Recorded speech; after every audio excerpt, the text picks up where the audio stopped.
تو کہنے کا مطلب یہ ہے کہ جس چیز کی جتنی زیادہ فضیلتیں ہیں، جس چیز میں جتنا زیادہ ثواب ہے، اگر کوئی اس کا اپوزٹ کرتا ہے، اس کا الٹا کرتا ہے، تو اس میں اتنی زیادہ وعیدیں بھی ہیں۔ مثال کے طور پر میں آپ کو سمجھاؤں، اگر کوئی خانہ کعبہ میں ایک نیکی کرتا ہے تو اس کا ثواب اس کو کتنا ملے گا؟ ایک نیکی 1,00,000 نیکی کے برابر ہے۔ لیکن اگر کوئی وہاں پر جا کر کے کوئی گناہ بھی کرتا ہے، اگر ایک گناہ بھی کرے گا تو اس کو 1,00,000 گناہ بھی ملے گا۔ مثال کے طور پر میں آپ کو سمجھاؤں، اگر حکومت کی طرف سے یہ قانون جو ہے لاگو کر دیا جائے، نافذ کر دیا جائے کہ جو ہیلمٹ پہن کر کے گاڑی چلائے گا تو جب بھی وہ کسی ٹریفک میں جائے گا تو اس کو 1,000 روپیہ انعام دے گا، لیکن اگر ہیلمٹ نہ ہو تو 50,000 روپیہ اس کو جرمانہ لگے گا۔ اب آپ بتائیے کوئی ایسا بندہ ہوگا جو بغیر ہیلمٹ کے نکلے گا؟ چونکہ اگر ہیلمٹ پہن کر کے نکلے گا تو اسے 1,000 روپیہ انعام ملے گا، وہ بار بار وہاں پر جانے کی کوشش کرے گا، نہیں نکلے گا۔ تو میرے ملت کے مسلمان بھائیوں، اسی طرح سے ماہ رمضان کی بہت زیادہ فضیلت ہے۔ اس میں اگر کوئی ایک نیکی کرتا ہے تو اللہ تبارک و تعالیٰ اس ایک نیکی کا اجر اسے 70 گنا بڑھا کر کے دیتا ہے۔ مگر اگر کوئی اس میں گناہ کرے گا تو اس کا عذاب کیا ہے، یہ بھی جاننا ضروری ہے کہ نہیں؟ تو یہ بھی جان لیجیے۔ آئیے، روایتوں میں ہے کہ ایک روزہ چھوڑنے کا عذاب، ایک روزہ چھوڑنے کا عذاب 900 سال دوزخ میں رکھا جائے گا۔ اللہ اکبر! اگر کوئی ایک روزہ رکھتا ہے تو اتنے زیادہ ثواب کا مستحق ہوتا ہے، جو اپنے گزشتہ بیانوں میں سنا، کتنے اس کو ثواب ملیں گے اور اس پر کتنی رحمتیں نازل ہوں گی۔ اللہ تعالیٰ اس کی خطاؤں کو، گناہوں کو معاف فرما دے گا۔ اس کے لیے جنت میں ایک دروازہ خاص ہے، جنت میں ایک دروازہ خاص ہے جس میں وہ گزرے گا، جس کا نام ریان ہے۔ مگر اگر کوئی ایک روزہ چھوڑ دیتا ہے، اس کا عذاب کیا ہے؟ اللہ اکبر! میرے ملت کے مسلمان بھائی، ماہ رمضان کا ایک بھی روزہ چھوٹنے نہ پائے، کوشش کیجیے گا اس میں ایک بھی گناہ کا صدور نہ ہونے پائے۔ ارے سارا سال واٹس ایپ، فیس بک، ٹویٹر، انسٹاگرام چلاتے رہے، اس میں کیوں گناہ کا کام کرتے؟ مت کیجیے گناہ کا کام، کیونکہ اگر کوئی اس میں گناہ بھی کرتا ہے تو اس کا بھی بہت زیادہ عذاب ہے۔ اگر کوئی جان بوجھ کر کے ایک روزہ چھوڑ دے تو اس کو 900 سال تک جو ہے دوزخ میں رکھا جائے گا۔ ہمارے بزرگوں نے یہ تعلیم دی ہے کہ اللہ تعالیٰ جب 11 مہینہ کھلاتا ہے، پلاتا ہے، تو یہ کس قدر بندے کی ناانصافی ہے کہ وہ ایک مہینہ کے لیے بھی اس کے حکم کو مانتا نہیں۔ کوشش کیجئے کہ ایک بھی روزہ چھوٹنے نہ پائے، کیونکہ اس کی بڑی زیادہ فضیلت ہے۔ اور ایک روایت میں آپ کو بتانا چاہتا ہوں، بہت سارے لوگ ایک دوسرے سے مشورہ کرتے ہیں کہ ہمارا گیسٹرک کا پرابلم ہے، ہمارا لیور کمپلین ہے، ہم روزہ رکھیں یا نہ رکھیں۔ تو ایسے لوگوں سے مشورہ لیتے ہیں جس سے مشورہ لینا ہی نہیں چاہیے۔ اللہ کے نبی صلی اللہ تعالی علیہ وسلم نے 3 طرح کے لوگوں سے مشورہ لینا منع فرمایا کہ 3 طرح کے لوگوں سے مشورہ کبھی مت لینا۔ عرض کیا گیا، یہ یا رسول اللہ صلی اللہ علیہ وسلم، اے کریم نبی، بتائیے وہ کون سے 3 لوگ ہیں جن سے مشورہ نہیں لیں گے؟ اللہ کے نبی صلی اللہ علیہ وسلم نے فرمایا، پہلے نمبر بزدل، جو ڈرپوک ہوتا ہے، بزدل ہوتا ہے، اس سے مشورہ لینے کے لیے آقا کریم صلی اللہ علیہ وسلم نے منع فرمایا ہے، کیونکہ جو خود ڈرپوک ہے، جو خود بزدل ہے، وہ تمہیں بہادری کا کیا سبق دے گا؟ اس میں تو ہمت کی بھی ضرورت ہے نیا روزہ میں۔ نمبر 2، حضور اکرم صلی اللہ علیہ وسلم نے ارشاد فرمایا کہ کبھی کنجوس سے مشورہ نہ کرنا، اس لیے کہ جس کا دل بڑا نہیں اس کا دماغ کیا بڑا ہوگا۔ نمبر 3، رسول پاک صلی اللہ علیہ وسلم نے فرمایا لالچی بندہ سے کبھی مشورہ نہ کرنا، اس لیے کہ وہ جب بھی تمہیں کوئی مشورہ دے گا اس میں پہلے اپنا فائدہ دیکھے گا اور اس کے بعد جو ہے تمہارا فائدہ دیکھے گا، نہیں تو تمہارا فائدہ دیکھے گا ہی نہیں۔ تو اس لیے ایسے 3 قسم کے لوگوں سے مشورہ لینے کو اللہ کے نبی صلی اللہ علیہ وسلم نے منع فرمایا ہے۔ اس لیے مشورہ بھی لیں تو اچھے لوگوں سے مشورہ لیں۔ کچھ لوگوں کا یہ پرابلم ہوتا ہے کہ ہماری گیسٹرک کا پرابلم ہے، لیور کمپلین ہے، ہم روزہ کیسے رکھ سکیں گے؟ میرے ملت کے مسلمان بھائیوں، آپ ہی بتائیے کہ آپ اگر ایک دن پورا دن بھوکے ہیں، آپ مچھلی نہیں کھاتے ہیں، آپ گوشت نہیں کھاتے ہیں، آپ روٹی نہیں کھاتے ہیں، آپ صرف دال چاول کھاتے ہیں، لیکن ایک دن آپ پورے بھوکے ہیں اور بھوکے رہنے کے بعد آپ کو اگر دال چاول نہ ملے تو آپ بتائیے کہ اس ٹائم آپ مجبوراً مچھلی کھائیں گے یا نہیں کھائیں گے؟ گوشت بھی کھائیں گے، روٹی بھی کھائیں گے۔ جو جو چیز آپ نہیں کھاتے ہیں ان چیزوں کو آپ کھائیں گے۔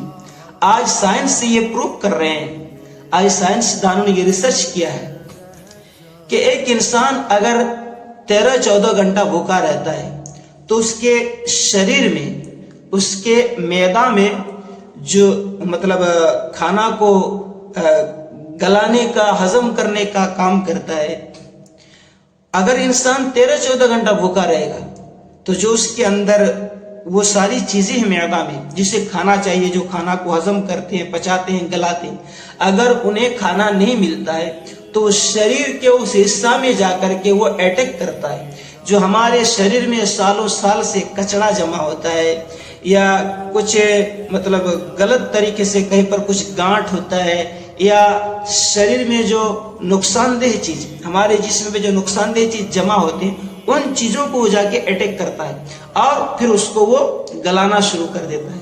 تو روزہ رکھنے سے گیس بڑھتی نہیں ہے، لیور کمپلین بڑھتا نہیں ہے، بلکہ روزہ رکھنے سے یہ ساری چیزیں ختم ہوتی ہیں، کیونکہ جب ہمارے شریر کو کھانا نہیں ملے گا، پانی نہیں ملے گا، جو چیزیں ہم 3 ٹائم کھاتے تھے، ناشتہ کرتے تھے، دوپہر کا کھانا کھاتے تھے، تو یہ سب چیزیں جب انہیں نہیں ملیں گے تو وہ جا کر کے اس فالتو چیزوں کو جو ہمارے شریر میں بیماری کی وجہ بنی ہوئی رہتی ہے، ان چیزوں کو جا کے وہ اٹیک کرے گا اور اس کے بعد انہیں وہ گلائے گا۔ تو بتائیے روزہ رکھنے سے فائدہ ہوا یا نقصان ہوا؟ تو ہرگز ایسے بہانے نہ کیا کریں، بلکہ روزہ رکھا کریں۔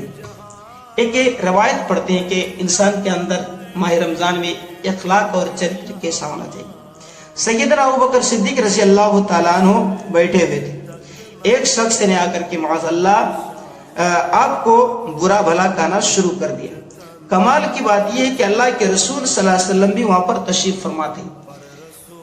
جان کائنات آقا کریم صلی اللہ علیہ وسلم بھی بیٹھے ہوئے تھے اور ابوبکر صدیق کو ایک آدمی آ کر کے برا بھلا کہنا شروع کر دیا۔ وہ دیر تک کہتا رہا، صدیق اکبر سنتے رہے۔ جب صبر کا پیمانہ لبریز ہونے لگا، جب صبر کا پیمانہ یعنی کہ صبر ٹوٹنے لگا تو ابوبکر صدیق رضی اللہ تعالیٰ عنہ اٹھ کے فرمایا، جو تو کہتا ہے جھوٹ کہتا ہے، تو غلط ہے۔ 2-3 جملے کہے تو رسول اللہ صلی اللہ علیہ وسلم اٹھ کر کے چلے گئے۔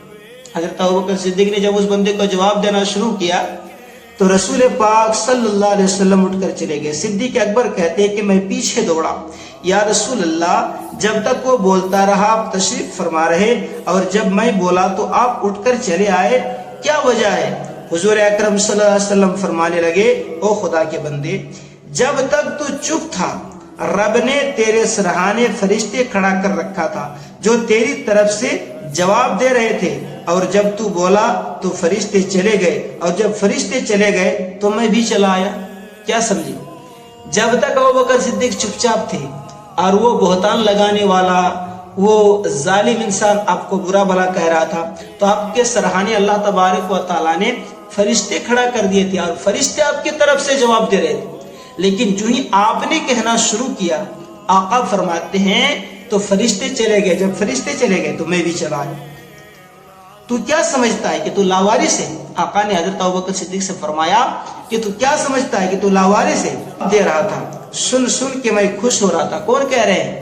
آقا فرماتے ہیں کہ سن سن کے میں خوش ہو رہا تھا کہ دیکھو میرے ابوبکر کی شان، رب نے اس کا جواب دینے کے لیے فرشتے بھیجے، لیکن جب تو نے خود بولا فرشتے چلے گئے اور شیطان آ گیا۔ کیوں آ گیا؟ لڑائی چمکانے کے لیے۔ جب ایک دوسرے میں بحث ہوتی ہے، ایک مسلمان دوسرے مسلمان سے کچھ بحث کرتا ہے، اول فول بکتا ہے، تو تیسرا وہاں پر شیطان آتا ہے۔ کس لیے؟ اس لڑائی کو چمکانے کے لیے، لڑائی کو چمکانے کے لیے۔ حضرت ابوبکر صدیق کہتے ہیں کہ اس کے بعد سے میری حالت ہی بدل گئی۔ تو میں دعا کرتا ہوں کہ اللہ تجھے معاف کر دے. سبحان اللہ. اگر تو جھوٹا ہے تو میں دعا کرتا ہوں کہ اللہ تبارک و تعالیٰ تجھے معاف کر دے. وہ شخص کہتا ہے کہ ابوبکر صدیق آپ نے تو مجھے رلا ہی دیا. اے ابوبکر آپ نے تو مجھے رولا ہی دیا, تڑپا ہی دیا. وہ قریب آیا اور بولا نہیں حضور میں جھوٹا ہوں, دعا کریں کہ اللہ مجھے معاف کر دے. برادران ملت اسلام, کیا سمجھے, یہ میرے مصطفیٰ کریم آقا صلی اللہ علیہ وسلم کی تعلیم ہے. آپ اگر سچے ہیں تو آپ کو لوگ برا بھلا کہیں گے. بتائیے اللہ کے نبی صلی اللہ علیہ وسلم سے بھی زیادہ سچا دنیا میں کوئی موجود ہے؟ نہ آیا, نہ تھا, نہ ہے, نہ ہوگا. ان سے بڑا سچا, مگر انہیں بھی برا بھلا لوگ کہتے تھے. قربان جاؤں سوڑے آقا پر, آقا سب کو دعائیں دے دیتے. تو میرے دوستان محترم, ماہ رمضان میں اپنے اخلاق اور اپنے کردار کو بھی بلند رکھیں. سمجھ میں آیا؟ اپنے اخلاق اور اپنے کردار کو بھی بلند رکھیں. آخر میں ایک حدیث سناتے ہیں, پھر اپنی بات کو ختم کرتے ہیں. جو ماہ رمضان شریف میں ایک گناہ کرتا ہے تو اللہ تعالیٰ اس کے 1 سال کی عبادت کو ضائع کر دیتا ہے. ایک گناہ کرتا ہے تو 1 سال کی عبادت کو اللہ تبارک و تعالیٰ اس کے ضائع کر دیتا ہے. میرے ملت کے مسلمان بھائیوں, خبردار خبردار, اس ماہ مکرم میں کوئی گناہ نہ ہونے پائے, کیونکہ ایک گناہ سے 1 سال کی عبادت اگر چلی گئی تو آخرت میدان قیامت میں تو ہم جو ہے خالی اٹھیں گے, ہمارے نامہ عمل میں کوئی نیکی ہی نہیں ہوگی. یا اللہ اس ماہ رمضان میں ہم سب لوگوں کو زیادہ سے زیادہ نیکیاں کرنے کی توفیق عطا فرما, اور گناہوں سے بچنے کی اللہ تعالیٰ پروردگار عالم توفیق عطا فرما. آمین ثم آمین بجائے سید المرسلین. السلام علیکم ورحمۃ